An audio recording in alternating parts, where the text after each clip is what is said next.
Pakistan cricket board ने Indian खिलाड़ी अर्शदीप सिंह के खिलाफ आईसीसी में दरखास्त दे दी है। ये डर गया पाकिस्तान। अर्शदीप ने 21 सितंबर को मैच के अख्तिताम पर इंतहाई नाजेबा इशारे किए थे। ये डरपोक पाकिस्तान, ये देखो। मजा नहीं आ रहा है। हम करते हैं प्रबंध। आइए देखते हैं, मजा आएगा।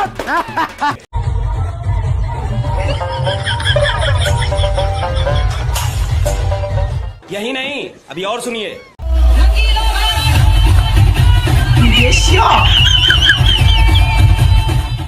वह कसीर है।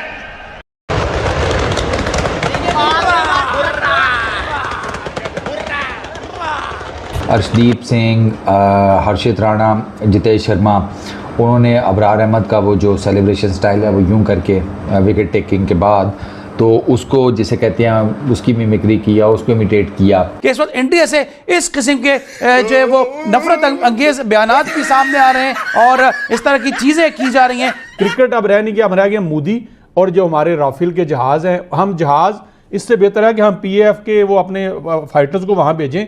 कोई सेंस है इस बात की? रोंद के रख दिया है, मसल के रख दिया है इंटरनेशनल क्रिकेट को।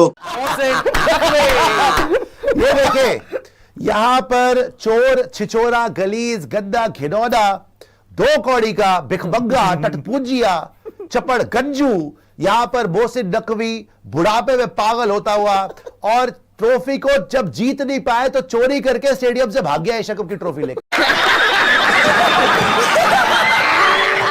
ये इसकी हैसियत है और ये पाकिस्तान का देश आज इनका ये लेवल है भिखमंगों का कि ये जीत नहीं सकते, सिर्फ चोरी कर सकते हैं। क्या हाल हो गया एक देश का। जब तुम अपने वर्ल्ड कप विनिंग कैप्टन को, अपने प्राइम मिनिस्टर को जेल में डालोगे तो यही औकात होगी बेटा तुम्हारी।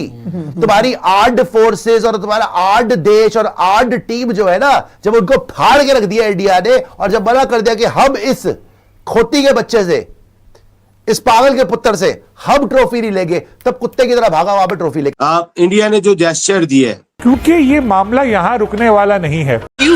क्या हुई? एसीसी के बाद आईसीसी का जो इजलास होना है नवंबर में, उसमें भी इंडिया पूरा प्लान करके बैठा होगा कि किस तरह से इस मामले को आगे बढ़ाएं। अब वो वक्त आ गया है कि मेरे ख्याल में पाकिस्तान समेत दूसरी तमाम टीमें जहां हिंदुस्तान इस तरह किस्म की ड्रामेबाजी करें, बाइकआउट करें। हम कहते हैं हम नहीं खेलते। अच्छा। मोहसिन नकवी ने यह कहा कि आपके खिलाड़ियों ने मेरे साथ बहुत खराब व्यवहार किया, मैं कार्टून की तरह ट्रॉफी लेकर खड़ा रहा, आपके खिलाड़ी मोबाइल पर वीडियो गेम खेलते रहे, इतनी भी तमीज नहीं दिखाई कि ट्रॉफी लेने आते जब मैं लेकर खड़ा था। अब मैं ऐसे ट्रॉफी नहीं देने वाला, आप अपने कप्तान को दुबई भेजिए, आप मुझसे ट्रॉफी ले जाए। उसके बाद बीसीसीआई उपाध्यक्ष राजीव शुक्ला ने क्या लताड़ लगाई वो सुनिए। आपने सोचा भी कैसे, ये राजीव शुक्ला कह रहे हैं, आपने सोचा भी कैसे कि हमारे खिलाड़ी आपके हाथ से ट्रॉफी ले लेंगे? आप एसीसी चेयरमैन, पीसीबी चेयरमैन और पाकिस्तान के गृह मंत्री भी हैं। मतलब बीसीसीआई जैसा बोर्ड होना चाहिए। हम तो अजीब क्रिकेट खेल रहे हैं। हमने अपनी इस क्रिकेट को बच्चे फॉलो करना छोड़ देंगे यार। हम उस नहज पे लेकर आ गए और कर दिया है लोगों ने। यकीन माने कल की तकलीफ इतनी थी, इस वजह से तकलीफ थी क्योंकि उन्होंने आपके साथ जो बिहेव रखा हुआ था, ऐसा जैसे अपने मुलाजिम के साथ रखा हुआ है। हाथ नहीं मिलाएंगे, तस्वीर नहीं बनाएंगे। हाय, मुझे ये बताइए, पाकिस्तान की जो मौजूदा हालत है, क्या पाकिस्तान का इंटीरियर मिनिस्टर जो पीसीबी का चीफ है और एसीसी का चीफ है, किसी भी कैपेसिटी में पब्लिकली ये कह सकता है कि मैंने बीसीसीआई, भारत के क्रिकेट बोर्ड से माफी मांगी, अगर बंद कमरे में मांगी हो तो भी? नहीं, मुझे नहीं लगता कि वो किसी भी सूरत में ये चीज पब्लिकली कह सकते हैं इन केस अगर उन्होंने माफी मांगी है। सबसे पहले तो वो अटेंशन डाइवर्ट करने की कोशिश कर रहे थे, इसीलिए मेरे ख्याल है कि वो ट्रॉफी साथ लेके चले गए, क्योंकि पाकिस्तान में काफी उनके ऊपर क्रिटिसिज्म हो रही है कि तीनों मैचेस जो है पाकिस्तान की टीम बुरी तरीके से हारी है और उसके बाद ये जो चेयरमैन बने बैठे हैं तो वो भी सभी को पता है कि किस वजह से बैठे हैं। तो इनको हटाए जाने के लिए भी सोशल मीडिया पर कई लोग पाकिस्तान की तरफ से कह रहे हैं कि इनको रिजाइन करना चाहिए, क्योंकि इनके अंडर टीम ने इतना बुरा परफॉर्म किया। उसके बाद ग्राउंड में जो हमारे खिलाड़ी एक्शन करते रहे, उसके ऊपर भी लोग यही कह रहे हैं कि उनको खेलने के लिए भेजा गया था, ना कि उनको इस तरह की हरकतें करने के लिए भेजा गया था। तो यकीनन इनको जिस वक्त की आपकी टीम नहीं आ रही थी इनसे एक्सेप्ट करने के लिए ट्रॉफी ने, उसी टाइम पर जो यूएई के ऑफिशियल्स हैं या कोई और ऑफिशियल्स जो होते उनके हवाले वो ट्रॉफी कर देनी चाहिए थी, बजाय ये ट्रॉफी को साथ लेकर आ। उनके जो बॉलर्स हैं वो एक जगह पे बॉल कर रहे हैं। सिराज को आप बॉलर नहीं मानते टेस्ट मैच का, आप पिछले प्रोग्राम में कह चुके। मैं अभी भी कहता हूं कि मुझे उस लेवल का वो बॉलर नजर नहीं आता, क्योंकि कभी आपका लेवल क्या है? कोई मेरा लेवल अल्लाह का शुक्र टेस्ट क्रिकेटर हूं मैं। नहीं, मेरा टेस्ट क्रिकेटर हूं। आईसीसी को भी इस चीज को देखना चाहिए कि ये वो रवैये है कि जो क्रिकेट को बहुत ज्यादा और क्रिकेट की स्पिरिट को खराब कर रहे हैं। हम तो इंडिया पाकिस्तान का मैच होता है तो हम तो उसको इस पॉइंट ऑफ व्यू से देख रहे होते हैं कि ये अभी हमारे साथ कोई गलत हरकत करेंगे, अभी कोई ऐसा नई स्टेटमेंट देंगे जिससे लोगों के दिल आजारी होगी। इंग्लैंड के खिलाफ रन्स का विकेट ले तो रहा है, फिर आपका स्टैंडर्ड क्या है? नहीं, मेरा स्टैंडर्ड छोड़ दो, मेरा तो 22 साल का है, मेरा तो 22 साल का है। फिर मेरा भी 20-22 साल का है। मैं ये कह रहा हूं। हेलो फ्रेंड, जय हिंद। क्रिकेट हिंदुस्तान में आपका स्वागत है। दोस्तों, एशिया कप 2025 भारत पाकिस्तान को हराकर अपने नाम कर लिया, लेकिन डीपी वर्ल्ड एशिया कप 2025 की कुछ ऐसी चीजें हैं जिन्हें आप चाहकर भी नहीं भुला सकते। जैसे कि रविवार 21 सितंबर को अर्शदीप सिंह ने कुछ ऐसा किया जिससे पूरा भारत खुशी से सराबोर हो गया था। सीन कुछ ऐसा था कि मैच के दौरान Pakistani fast bowler tibia Harish Rao ने फाइटर प्लेन गिराने का तीखा इशारा भारतीय फैंस की तरफ किया था, जिसके बाद पूरे स्टेडियम का माहौल एकदम गर्म हो गया था। लेकिन जब मैच खत्म हुआ तब अर्शदीप ने वापसी में पाकिस्तान को ब्रह्मोस मिसाइल से फाइटर प्लेन गिराने वाले इशारे से मुंहतोड़ जवाब दिया, बिल्कुल अपनी असली पंजाबी स्टाइल में। स्टेडियम में मौजूद भारतीय फैन इसे रिकॉर्ड करके खुशी से झूमने लगे, जिसके बाद सोशल मीडिया पर अर्शदीप सिंह ट्रेंड करने लगे। अब बात यही नहीं रुकी, नवरात्रि के मौके पर कई भारतीयों ने गरबा के साथ साथ अर्शदीप की वही स्टाइल का कॉपी किया जो 21 सितंबर को सोशल मीडिया पर काफी तेजी से वायरल हो रही थी। इसे देखकर पाकिस्तानी मीडिया को और ज्यादा मिर्ची लग रही है। तो चलिए इसी पर वीडियो देखते हैं। अगर चैनल पर नए हैं तो चैनल को सब्सक्राइब कर लें और वीडियो को लाइक करके कमेंट सेक्शन में अपनी राय जरूर लिखें। अब वो वक्त आ गया है कि मेरे ख्याल में पाकिस्तान समेत दूसरी तमाम टीमें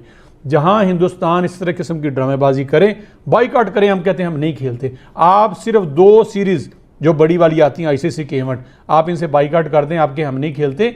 आपको पता है कि क्रिकेट का 90% जो अर्निंग है, 90% वो पाकिस्तान और इंडिया के मैचेस से आती है। जिस दिन ये हो गया, ये जो आप नाम ले रहे थे ना, अंबानी, खंडानी और सारे और ब्रॉडकास्टर, ये सारे धड़म करके नीचे आ जाएंगे। बाकी तो मैचेस आपको पता ही नहीं होता कौन कहाँ हो रहा है, कैसे हो रहा है। एक पाकिस्तान इंडिया का मैच होता है जिसपे आपने पूरे कहते हैं ना पूरे साल के जो दाने निकालने होते हैं वो आप यहाँ से निकालते हैं। सही बात है।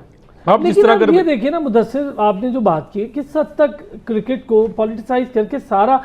अच्छा, अब हम नहीं खाली बोल रहे हैं ना, मुझे ये बताएं, वो जीते जहांगीर, लेकिन वो जीत उनकी वो खूह खाए खड्डे चली गई। आप मुझे बताएं, कोई बात कर रहा है उस जीत पर कि सारे लोग कह रहे हैं कि भाई एसीसी का चीफ है, कल को आपका बंदे ने बनना है, ये टर्न आती है, बांग्लादेश भी बनेगा, ये भी बनेंगे, हम भी अगर आपका आया हमने ना लिया फिर क्या होगा? इसी तरह क्रिकेट का बेड़ा गर्क करते रहेंगे। भाई इस कपिल देव कह रहे जब आपने खेल लिया है तो भाई हाथ मिलाना, ये सब क्रिकेट की रिवायत है, पॉलिटिक्स को इससे दूर रखो।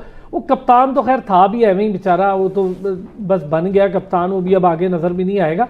लेकिन आप ये देखें कि पूरी की पूरी क्रिकेट और उसके नॉर्म्स का बेड़ा गर्क करके रख दिया भारत ने। जेंटलमैन गेम में एक टीम है जो जेंटलमैन नहीं है। देखिए अरसलान भाई, ये कोई नई बात तो नहीं है कि पॉलिटिक्स लेके आए हैं क्रिकेट में या किसी गेम में इंडिया। ये देखें, ये तकरीबन आप अगर पिछले 10 से 15 साल उठा के देख लें तो इंडिया हमेशा गेम में और क्रिकेट में उसको पोलिटिसाइज़ कर रहा है। उसको जितने भी देखें, कभी किसी मुल्क में आते हैं तो वो ये बहाना बना लेते हैं जी हमारी गवर्नमेंट इजाज़त नहीं दे रही। हालांकि आईसीसी ने हमेशा ये कहा है कि आप जो है क्रिकेट को हमेशा पॉलिटिक्स से लादा रखें। लेकिन चूंकि अब आईसीसी भी इंडियन क्रिकेट बोर्ड बन गया है तो इसलिए अब आईसीसी भी इस पर कुछ नहीं करेगा। और शुरू से देखें, इंडिया कभी भी नहीं चाहता कि पाकिस्तान को किसी भी फील्ड में रिस्पेक्ट मिले या कुछ मिले। तो हमें क्या ज़रूरत है कि हमने इंडिया के बगैर हम नहीं रह सकते। जहाँ पे भी बात होती है, जब भी बात होती है तो पाकिस्तान आगे से बढ़ के कहता है जी हमने इंडिया के साथ खेलने के लिए तैयार हैं, लेकिन इंडिया हमारे साथ खेलने के लिए तैयार नहीं है। तो हमें ये स्टेप लेना पड़ेगा। बिल्कुल, ये मुदस्सिर भाई ने 100% ठीक बात की है कि जितना जो कुछ भी हो रहा है 90% जो है वो पाकिस्तान इंडिया के मैसेज आता है। अगर पाकिस्तान इस चीज़ पे साबित कदम हो जाए कि हमने इंडिया के साथ नहीं खेलना, ये पोलिटिसाइज करते हैं जेंटलमैन गेम को। देखिए ना, पाकिस्तान ये नहीं करता, उसकी वजह ये है, मैं समझता हूँ जहांगीर ठीक करता है, क्रिकेट को ख़राब नहीं हमने नहीं करना। हम अपने माथे पर ये कलंक का टीका नहीं लगाएंगे। हाँ, लेकिन आप जीत कर जरूर उन्हें जवाब दें, उन्हें ट्रॉफी उठाने का मौका ही ना दें ना, उन्हें कहे जाओ फिर ना उठाओ तो हम ही उठाएंगे। अरसलान भाई, दूसरी तरफ ये बात तो आपकी ठीक है कि हम उसको बैट से जवाब दें, क्रिकेट से जवाब दें, ऑन द फील्ड जवाब दें, ये तो बहुत अच्छी बात है। लेकिन जिस तरह क्रिकेट को और गेम्स को पोलिटिसाइज कर रहे हैं और गंदा कर रहे हैं इंडियन, क्या अब आप ये बताएं, अब आप मैच देखते हैं तो क्या आप क्रिकेट की पॉइंट ऑफ व्यू से देखते हैं? हम तो इंडिया पाकिस्तान का मैच होता है तो हम तो उसको इस पॉइंट ऑफ व्यू से देख रहे होते हैं कि ये अभी हमारे साथ कोई गलत हरकत करेंगे, अभी कोई ऐसा नई स्टेटमेंट देंगे जिससे लोगों के दिल आज़ारी होगी। पहले ये गेम देखी जाती थी, उसको खुश होकर देखा जाता था, कोई भी जीते तो उसको क्रेडिट दिया जाता था कि यार इसने अच्छी गेम खेली है, इसने अच्छी क्रिकेट खेली है, क्रिकेट को प्रमोट किया है, क्रिकेट के ऊपर बात होती थी। अब आप देखें पाकिस्तान इंडिया से हारा है तो हमने क्रिकेट के ऊपर तो बात ही नहीं की, हमने तो उसको डिस्ट्रैक्शन हो गई, हमने जनाब और तरफ चले गए। उनकी क्रिकेट तबाह हो गया। आप देखें उनकी जीत को डिस्कस ही नहीं कर रहा ना जहांगीर, वो खुद नहीं है चीज समझ, वो खुद नहीं है। देखें इस वक्त तो बात होनी चाहिए थी कि ये बात होती कि यार तिलक वर्मा ने कितनी इंप्रूव क्रिकेट खेली है, कितनी उसने सेंसिबल क्रिकेट खेली है। जिस तरह अभी बात हो रही थी ना कि सारे कह रहे थे स्ट्राइक रेट, कहाँ पे उसने स्ट्राइक रेट को देखा है?